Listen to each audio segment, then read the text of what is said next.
अगर किसी को सीखना है कि रैली को कैसे सफल बनाया जाता है तो ये भारतीय जनता पार्टी से सीखना होगा। यशोदानंदन सिंह ने उन्होंने कहा 10 लाख घुसपैठिए यहाँ हैं, तो मैंने कहा कि मैं तो 3 ही लाख बोल रहा था। मेरे नेता जो हमसे बड़े हैं उन्होंने तो 10 लाख बताया है।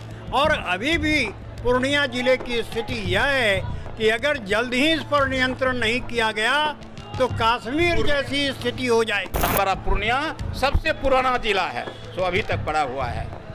ये खाली जुमलाबाजी हो रहा है। देखिए, जनता में कोई किसी प्रकार का उत्साह नहीं है।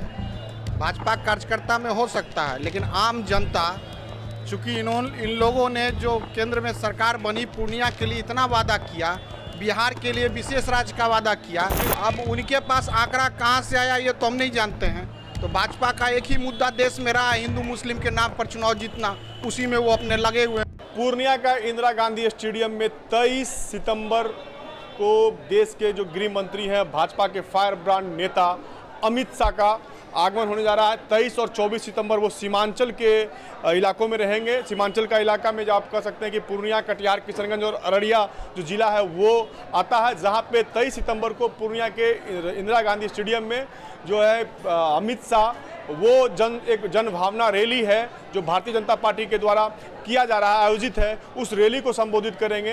कह सकते हैं कि पूरे बिहार और प्रदेश के जितने भी बड़े नेता हैं सब पूर्णिया में जमे हुए हैं। अब इस रैली को किस रूप में यहाँ के जो लोग हैं वो देख रहे हैं। हमारे साथ में कुछ लोग हैं, हम उनसे बात करते हैं कि अमित शाह का रैली जो हो रहा है उससे इस क्षेत्र में कितना असर पड़ेगा।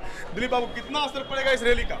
देखिए, ये रैली जो है बहुत महत्वपूर्ण है और जिस ढंग से भारतीय जनता पार्टी इस रैली की तैयारी कर रही है, प्रदेश के एक एक बड़े से बड़े नेता यहाँ आकर के जमे हुए हैं।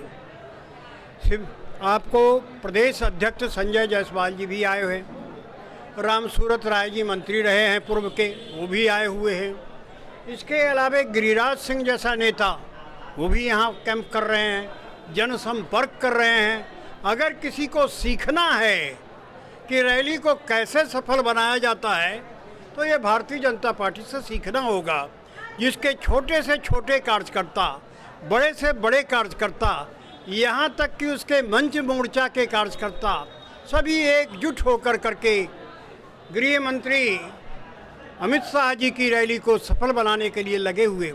उसके पीछे मुझे जो कारण नज़र आता है वह यह है कि पूर्णिया जिला में बांग्लादेशी घुसपैठियों की संख्या काफ़ी बड़ी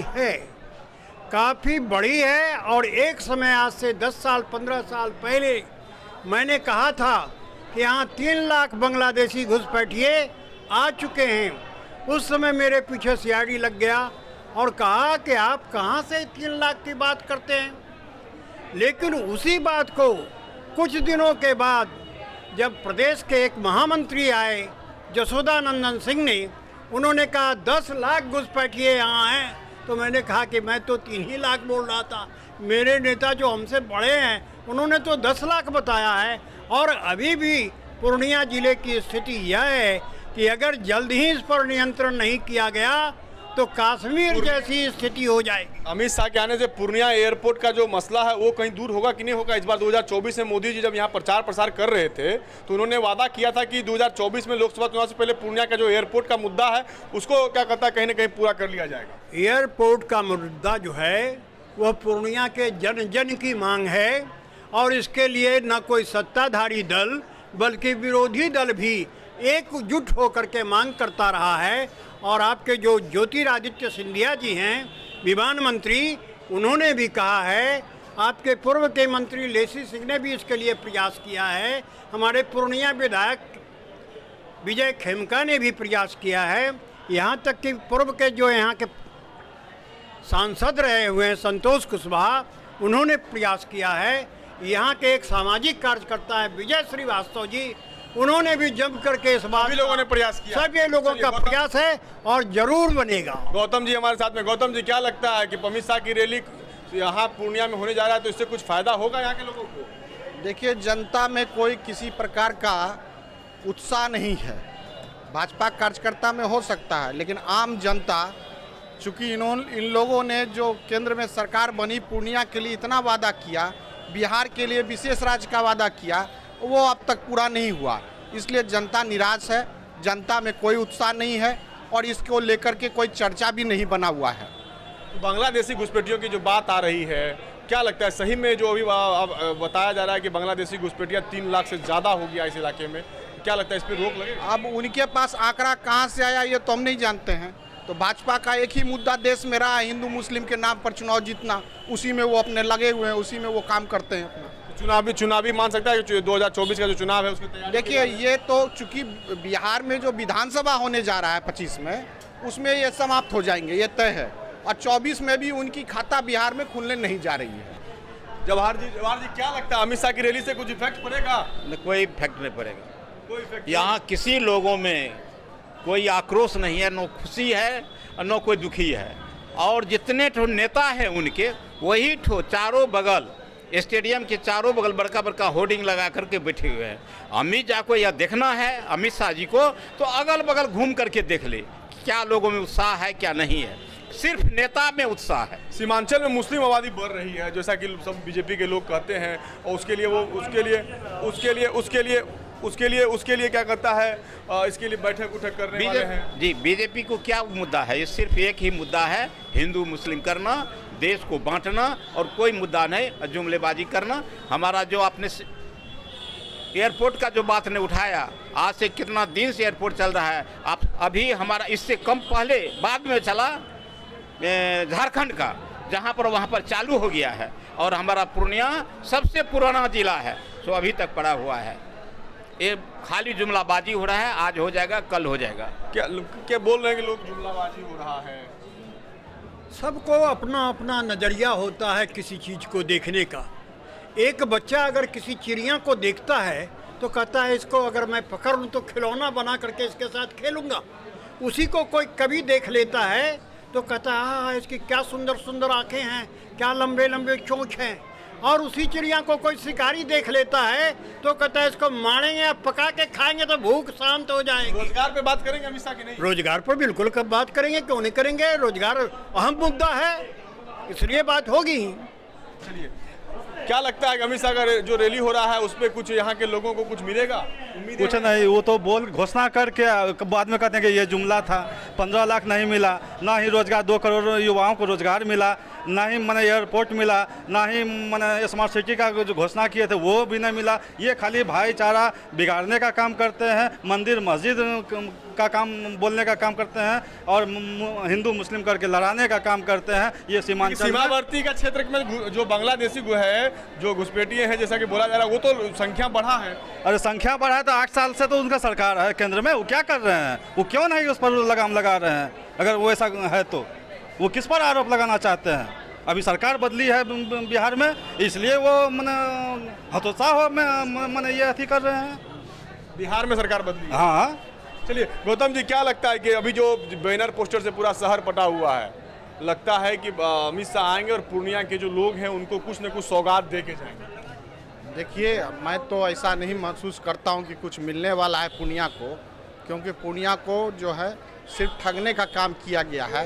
आप बताइए, यहाँ पटना उच्च न्यायालय का मांग हम लोग वर्षों से करते आ रहे हैं, है ना।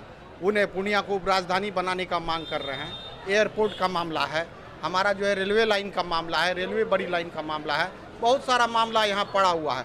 कहीं कोई किसी पर कोई जो है ध्यान आकृष्ट नहीं है इन लोगों का। ये लोग केवल एक सूत्री कार्यक्रम है कि देश की एकता अखंडता के साथ खिलवाड़ करना, आपसी सौहार्दपूर्ण वातावरण को समाप्त करना, आपसी भाईचारे को समाप्त करना और उस नाम पर चुनाव जीतना, यही एक मकसद इन लोगों का। आप जाएंगे कि नहीं अमित शाह जी की रैली में?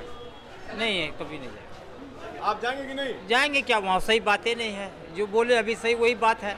मोदी जी तो रोजगार की बात। अरे रोजगार की बात तो करते हैं ना, पहले तो रोजगार की बात करते हैं। ये भाई सारा हम साथ एक बैठ के खाने वाले को अलग अलग करा देते हैं, ये कहाँ से होगा? तो खुश नहीं है आप? खुश नहीं है, कभी नहीं। क्या लगता है कल अमित शाह जी की रैली है, उसमें कैसा रहेगा भीड़ भाड़, क्या मानते हैं? अब वो सरकार में है तो भीड़ तो रहेगी। कई केंद्रीय मंत्री वहाँ पर गांव में घूम रहे हैं, टोले टोले घूम रहे हैं, बैठक कर रहे हैं, तो फायदा मिलेगा पूर्णिया को? अब पूर्णिया को तो फायदा, केंद्रीय गृह मंत्री आ रहे हैं तो सीमांचल एरिया है, सुरक्षा का दृष्टिकोण से भी वो आ रहे हैं, फायदा मिलना चाहिए। अब इस पर विशेष अब तो आने के बाद ही उनका क्या घोषणा होता है अब वही बता सकते हैं। ये तो सीमांचल का एरिया है। चलिए, ये सीमांचल का एरिया है। लोगों का कहना है कि जो कि अमित शाह आ रहे हैं तो कुछ ना कुछ पूर्णिया के लोगों को सौगात मिलेगा, लेकिन कुछ लोगों का यहाँ तक भी कहना है कि जो ठगने का काम जो है पूर्णिया के, जो यहाँ के सीमांचल के इलाकों में जो लोग हैं उसको किया गया है। जो दावे और वादे किए गए थे वो कहीं ना कहीं पूरा नहीं हुआ। एयरपोर्ट का मुद्दा यहाँ पे काफ़ी हमेशा रहा है। अभी तक एयरपोर्ट का जो मुद्दा है वो 2024 में कैसे पूरा होगा, इस पर भी जनता सवाल पूछ रही है। हमारे साथ में दिलीप कुमार दीपक जी हैं। क्या लगता है इस बार का ये जो चुनाव में मुद्दा एयरपोर्ट का रहेगा क्या?